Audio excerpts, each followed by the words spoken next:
you're a straight A student, man. You ever thought about becoming an architect or, or maybe a stockbroker? And I wanted to do some of these things. I mean, I read about mutual funds when I was a sophomore. I mean, I was a straight A student. I thought about maybe I could be Gordon Gekko after seeing Wall Street.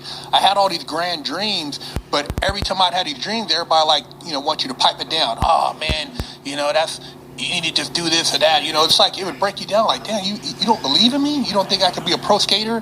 You don't think I can maybe be a stockbroker? You don't maybe think I could be a professional football player or maybe a clothes designer? I had all these dreams. So when you get crushed on a lot of your dreams, you just fall and try anything. It's so easy to cut a kid's dreams off, man. It's so easy to say, like, oh, that shit's impossible, you're not going to be able to do that. And that could have such an impact on a kid who is looking at adults like they all must be telling the truth, that they all must know what they're talking about. Yeah. And I think a lot of parents do it unconsciously because they are only able to get you to a certain point. And so if you want something beyond that, you have to seek outside your family circle for guidance or for inspiration. And that's where a lot of kids fall short, because if you want to be a coder or you want to be an engineer, you never met an engineer or a lawyer, how do you know how to go about doing that? How do you know the particulars? If you grow up around a doctor, your uncle's a lawyer, your pops is a CEO in a company, your dreams are a whole nother level.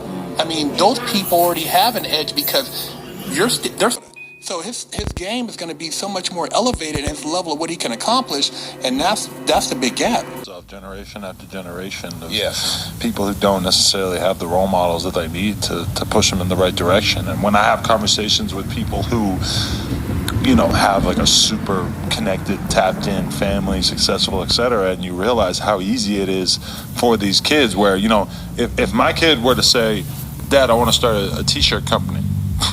All right, I know everything about that. I can tell you everything you need to do. If you want to start any kind of small business, I know tons of shit, and I can put you in the right mind state to go out and get that. But if you're lacking that positive reinforcement as a kid, it can be really, really tempting for a kid to go in a bad direction.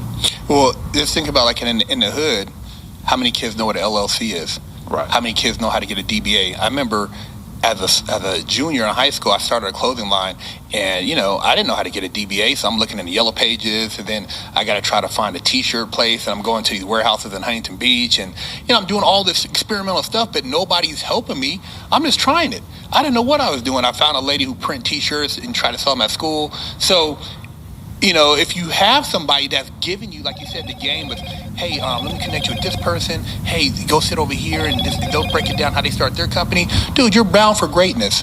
So it's all about the people who are around you, who influence you, which are gonna later enable